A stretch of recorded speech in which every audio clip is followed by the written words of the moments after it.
The 30-meter telescope will be the largest telescope ever built in the Northern Hemisphere. But what happens when science is in conflict with culture? Hello everyone, I'm Christian Reddy, your friendly neighborhood astronomer, and if this is your first time here, welcome, and please be sure to hit the subscribe button and tap that notification bell so that you don't miss out on any new videos. Current plans call for the TMT to be built on top of Mauna Kea, which is an extinct volcano on the Big Island of Hawaii. Mauna Kea is home to some of the world's largest telescopes, including the twin 10-meter Keck telescopes. But it's no understatement to say that there's real controversy surrounding whether or not to build TMT atop Mauna Kea. Mauna Kea is the home of the Native Hawaiian's gods, and therefore is considered sacred ground for some Native Hawaiian groups. Now, we're going to talk more about the controversy surrounding TMT in just a moment, but first, let's talk a little bit about the telescope itself. In astronomy, bigger is better. Telescopes need to be made as large as possible so as to collect as much light as possible and therefore allow us to probe deeper and deeper into the universe. To build mirrors larger than 8 meters across, multiple mirrors are brought together to act as one giant mirror. For example, the twin Keck telescopes atop Mauna Kea use 36 hexagonal segments to act as a single 10-meter diameter mirror. But TMT will combine 492 segments to form a giant 30-meter diameter mirror. Each mirror is 1.4 meters across, but only 45 millimeters thick. That's a little less than 2 inches. That means that the mirrors are lightweight, easier to manufacture, and much easier to remove and clean and replace as needed. Starlight reflects off of the primary mirror and bounces up to the secondary, which then redirects the light beam down to the tertiary mirror. But this tertiary can rotate and pivot up and down to direct the light beam into any one of the scientific instruments located on the Naismith platforms on either side of the telescope. Of course, TMT will come standard with the latest adaptive optics technology, and this will allow the telescope to achieve a resolution that is 10 times sharper than the Hubble Space Telescope. The telescope is also protected by a special enclosure called a Qalaat Dome. This design was chosen to reduce construction costs, as well as to keep the overall footprint of the telescope as small as possible. Now at night, the enclosure has to be able to pivot to allow the telescope to point anywhere in the sky it needs to. But it will also be equipped with a sophisticated ventilation system that will keep a uniform column of smooth air over the mirrors at all times. This will ensure that images are free from any distortion caused by turbulence inside the dome. But a telescope this advanced needs to be located under the clearest and driest skies available. This is to improve something called astronomical seeing, and it's something that we talked about in a previous video. I'll have a link to it up here so you can go check it out later. So figuring out the location for the telescope took about 5 years. Several sites were considered both in the northern and southern hemispheres. Since we're building the Giant Magellan Telescope and the European Extremely Large Telescope in the high desert in Chile, it made logical sense to locate TMT somewhere in the northern hemisphere. That brought the selection down to one of 2 possible locations. The first is the La Palma Observatory in the Canary Islands off the coast of Spain. The second is near the top of Mauna Kea, located on the Big Island of Hawaii.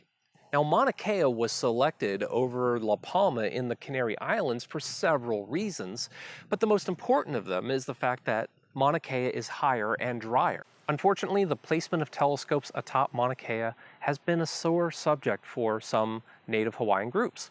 They argued that the mountain is sacred ground and home to some of their gods. And this is where the story gets very difficult to tell, partly out of cultural sensitivities, but also because I don't have the legal expertise to really get into all of the details. But I'll give it a shot. The top of Mauna Kea is an environmental conservation area. This means that TMT had to undergo several reviews, including environmental impact statements. Following reviews and public hearings, the Hawaiian Bureau of Land and Natural Resources issued a permit to allow construction to begin. However, the Hawaiian Supreme Court ruled that BLNR acted prematurely and had to wait for a contested case to be resolved before issuing the permit. Hearings on the contested case were held throughout 2016 and early 2017. The chief hearing officer was retired Circuit Court Judge Ricky May Amano. After 4 months of testimony, Judge Amano issued a 300-plus page report recommending that BLNR reissue the construction permit. After BLNR conducted its review, it reissued the permit in September of 2017. However, the case was appealed to the Hawaiian Supreme Court on the grounds that Judge Amano was not a fair and impartial hearing officer. By the way, that was just one of the appeals. There was actually another appeal that was heard in March. And on June 21st of this year, the Hawaiian State Supreme Court heard arguments on both sides regarding the appeal. Nevertheless, the TMT International Organization has started to hedge its bets and has revisited plans to move the telescope to La Palma in the Canary Islands if they cannot go through with building on Mauna Kea. To that end, an agreement has been reached with the Spanish government and a location on La Palma for TMT has been selected. So at first blush, it may seem to make sense to just pack the whole thing in and move the whole smash over to La Palma. But there are some problems with this approach. The first has to do with the observing conditions. They're not as good at La Palma as they are at Mauna Kea, so TMT might not be able to fully reach its scientific potential if it's located there. The second is, believe it or not, cultural. Hawaii is the center of world-class astronomy, and TMT would continue in that tradition. The TMT organization donates $1 million a year for STEM education and scholarships. Not only that, but a recent poll conducted by Mason-Dixon Polling showed that 77% of Hawaiians favor TMT, and its support among Native Hawaiians was 2-to-1 in favor of the project. Now, obviously, it doesn't really matter what I think or what even the people of Hawaii think. Right now, what matters is what the Supreme Court of Hawaii thinks, and we're going to be finding out about that in the months to come. But as long as we're waiting for the Hawaiian court to issue its decision, we may as well speculate about it. What do you think should happen? Should the court agree with the protesters or agree with TMT? If they do agree with TMT, should TMT proceed to build atop Mauna Kea, or should they just go ahead and move it all over to the Canary Islands? Leave your thoughts in the comments below, and I'll be sure to check them out. By the way, if you like telescopes, I've got some more videos on some of the giant telescopes that are under construction right over here. There's also an entire channel, so please feel free to check it out and subscribe, and be sure to hit that notification icon so that you don't miss out on any new videos. Thank you so much for watching, and keep watching the skies.